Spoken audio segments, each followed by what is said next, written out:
Hi, good evening, everyone. It's Linda Karanzalis, and I'm back talking about exercise today with ADHD, nonverbal learning disorders, and dyspraxia. If you don't know me, I'm a learning specialist, and I also have ADHD and a nonverbal learning disorder. So I'm here to talk about why is exercise so important. And, we all have the basics. We know why it's important. Most of us know that your brain releases chemicals, and these are called neurotransmitters, including dopamine, which helps with attention and clear thinking. So people with ADHD have less dopamine than others. So fitness can be a game changer and have a profound effect for kids and adults, anybody with all ages, to ease stress, anxiety, and increase focus. So we need it even more so than our counterparts who don't have these difficulties. So I used to exercise all the time. I was a gym rat. I used to spin. Sometimes I did 2 classes a day. This was years and years ago. And I got away from that. Recently, I've started exercising again. I know how important it is. Okay, but it's hard. But I'm forcing myself to do it even if I don't want to, because it's been, again, a game changer for me. I'm less irritable, coping with stress better, and I'm generally just happier. So for me, I'm telling myself every day, this is my medication. It doesn't even matter, if I'm not going to lose weight, if I'm not going to look better, I'm not doing it for that. That would be a bonus. I'm doing it for mental clarity. Hi, Sharon. Nice to see you here. Mental clarity, mental state of mind. And so with ADHD, it can help improve impulse control and reduce compulsive behavior. It enhances working memory, which is, many people don't know that, which is the underlying skills of executive functioning. It's a very important processing skill needed to do everything in life. So many have poor working memory. Exercise is crucial so that they can learn easier and faster with less frustration. It'll help with executive functioning. It's going to help improve the skills needed to plan and organize and remember details. So exercise is really important. There's also a protein involved in learning and memory, and it's in short supply of those with ADHD. I'm going to talk about learning disabilities in a minute. But with ADHD, this protein is in short supply, and it is increased with exercise. So we all know we have to stay at a healthy weight because evidence says that people with ADHD are more likely to be obese.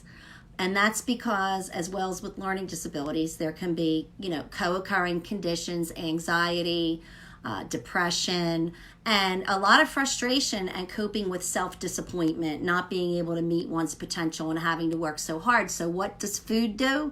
It's an immediate feel good. The taste, for that minute while, you're having your Haagen-Dazs or pizza or whatever, you're not thinking about any other issues. It's just a great release.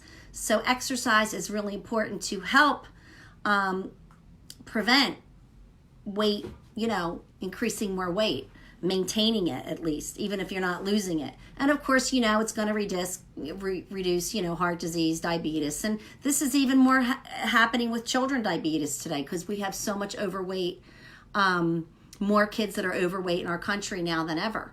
So and it also is going to keep your blood levels in check, your cholesterol, your blood pressure. But most importantly, it's going to help with your mood and self-esteem and learning and focus in the immediate day-to-day life of functioning. Not that the health isn't important, but what you need to get through each day.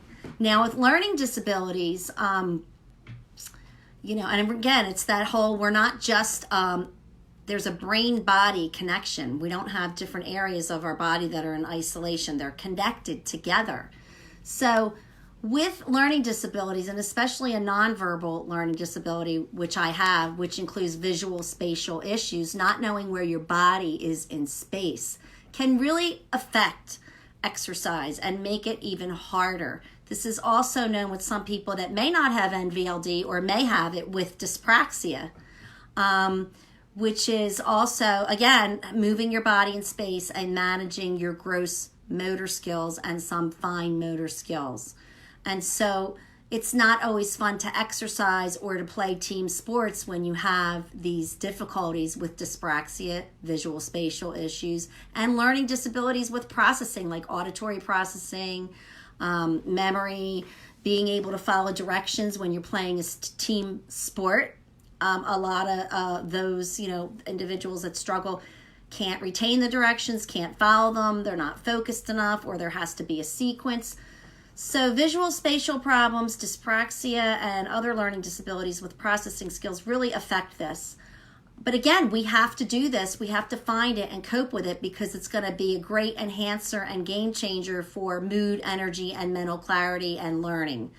So encourage your kids to get outside and move and off the computers. And adults, same thing. Get out there and move. Regular exercise is going to help with alertness, not just in the moment, but throughout the whole day for learning and focus. Now, it can also improve meltdowns. A lot of kids and even adults can have meltdowns from just being overly stimulated from the environment or frustration. So when you get that energy out and you're releasing those chemicals, you can have less meltdowns, less episodes during transitions. Now, the most recent guidelines for kids and teens are anywhere from 6 years old to 17 that I have to get at least an hour, 60 minutes a day of physical activity. Getting recess taken away for homework that's not turned in or other as a consequence is just totally inappropriate, because those kids need it the most to stay focused and to be able to go back to class and reorganize their brains and bodies. So if that's something that's happening, you have an IEP or a 504 plan, you need to get that in there, that cannot happen, because it still happens a lot. I've seen it continually happen, and even though we know more, we're not always getting better at it. So we have to educate the schools. Now, I personally, when I went to school, I didn't pass gym sometimes. And so it was like, how can you not pass gym? Especially back in the day when nobody really, we had even less awareness than what we have now about dyspraxia and visual spatial difficulties and ADHD. I just hated it. I couldn't participate in volleyball. I was afraid the ball was going to hit me. I couldn't follow the multi-step directions. My body and mind with my coordination and my balance and my posture were not integrated. So again, when you have these difficulties, and it's also can be called developmental coordination disorder, you have poor balance, poor posture, you get tired easily, clumsy, and you just are processing differently and having perception problems. You can have poor eye-hand coordination, which we need in basketball, baseball, all kinds of activities, and it can make it more difficult to jump, run, and hop.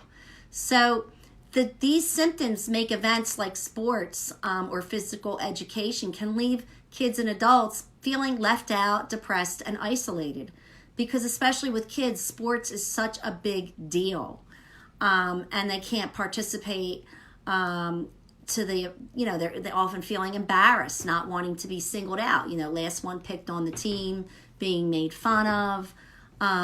So you have to talk to the gym teacher, the phys ed teacher, and try to work something out. Maybe, have a buddy for your kid, or have them do other jobs, maybe gathering equipment, something that is not going to bring more attention to them and embarrass them.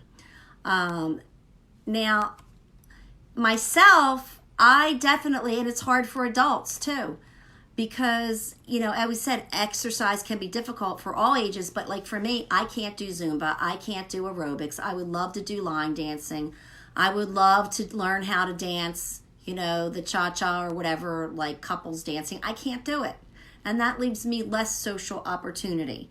Could I do it? Yes, but I would be extremely embarrassed. I would need a lot of repetition. And I don't especially get, I can get some of the steps in an order when I was doing the soul line dancing, but when I had to start moving my body and turning around and doing steps, it was just really embarrassing for me. So you're going to have to pick your exercise carefully.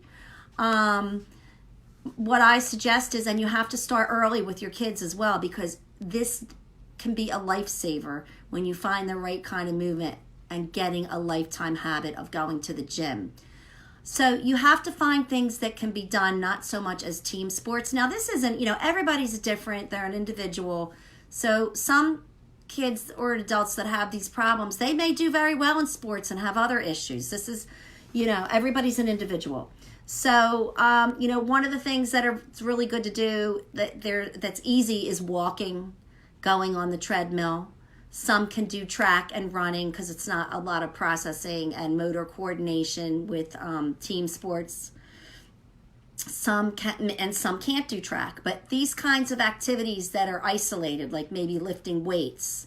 I've seen some dyspraxics or those with nonverbal learning disorders be able to play baseball because it's a much slower sport and there's downtime. So there's less sensory overload because there's a lot of time in the dugout. Tennis, not so great. So that's a lot of eye-hand coordination. I have a lot of kids, and myself included, that swimming is very difficult.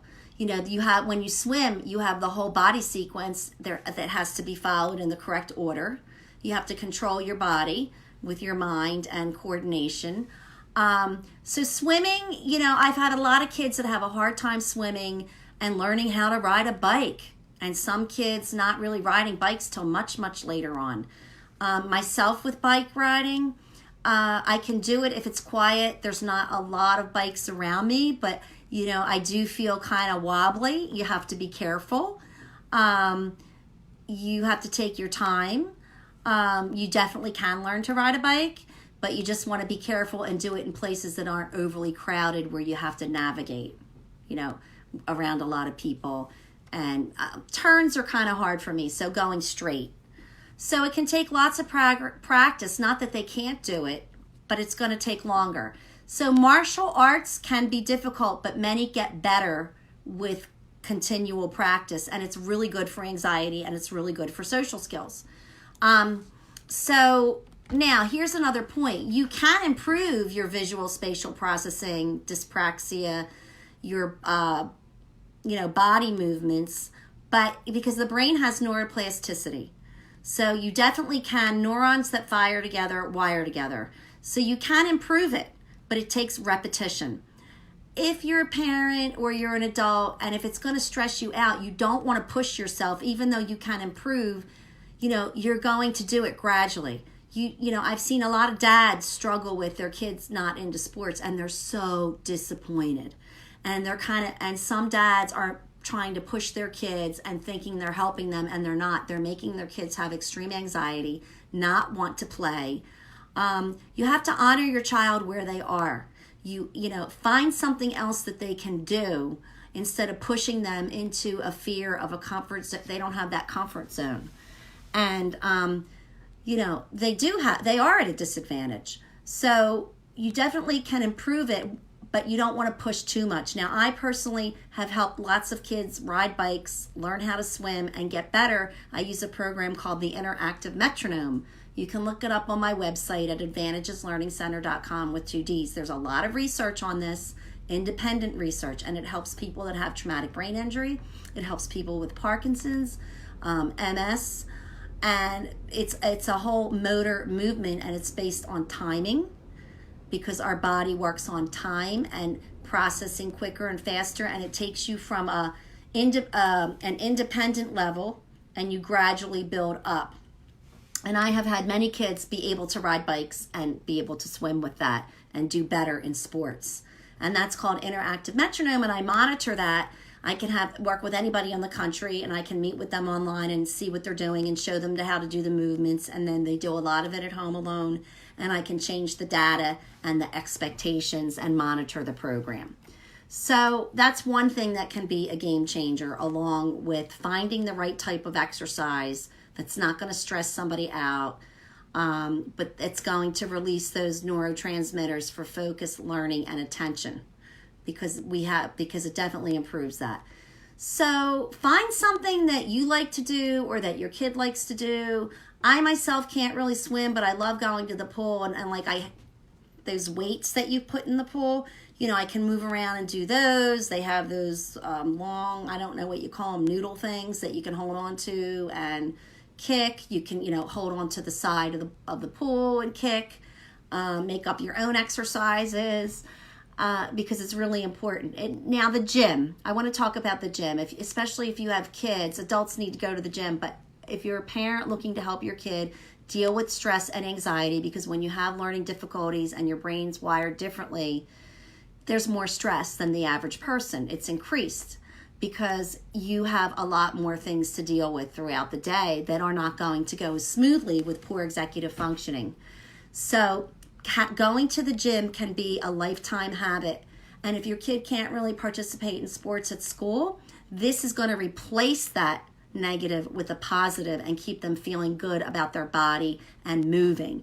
There's a lot of things they can do at the gym, even though if, like I said, I can't do the aerobics or whatever. I can, but I'm not going to put myself through that, the stress and the anxiety. Like I said, there's the treadmill, the stuff I just said with the pool.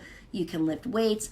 It's great for routine. It's great for structure. It's a good social activity, and you can set your kid up for a lifetime of going to the gym. I think one of the reasons why I used to go to the gym so much is my dad is 98 years old, and he would go to the gym 3 to 5 days a week. And he's 98, and he says actually that the payoff is now because he's in such good health mentally and physically. And I think I learned by watching and saying that, when he went, he just said he was like a new person, didn't feel like going, but every time came back, never regretted going. Mental clarity, releasing stress and anxiety, clearer thinking. Now we know with research that with reading, parents that read in front of their kids are much more likely to read. It's not what you say, it's what you do. I also grew up with a mother that read 2 books a week practically. And, by watching, and that's what the research says, you're going to have readers. It's the same thing with the gym. If they see you doing it, they're going to do it. And you're going to have a happier kid that's going to be able to deal with the stresses of life a lot easier. So, it can be a game changer, it can be a lifesaver, becomes part of your life if you're an adult. You have to make time for it. Even though you're busy, I don't have time. What's the quality of your life? If you're irritable, if you're snappy, if you can't focus and it's taking you longer to do things and your health is going down the tubes, you have to have your health, you have to have your mental clarity, you have to feel good and be able to work with your stress and anxiety. It needs to come first. So pick what works, and all ages will feel a sense of accomplishment. And I guess for now, and I also wanted to say for homework, and even if you're an adult, you can get like a mini trampoline. You can have homework breaks every 30 minutes. Find something on YouTube, move around, because a lot of people need to move to fidget to even learn, fidget to focus. Some people cannot learn just sitting still. So use those breaks and get the energy that's trapped in the body out and release the frustration. So try to find some movement activities. If you're working at your desk, you can do isometrics. You can do little movements while you're working there. You can put YouTube on, stand up, get out of your chair and do something on YouTube. You can do 10 jumping jacks, but it really, really helps. So if you have a treadmill at home, that's another thing. You can put it, have your kid do the treadmill, where you can do the treadmill. I'm working with a couple people now that have walk desks. They call them walking desks.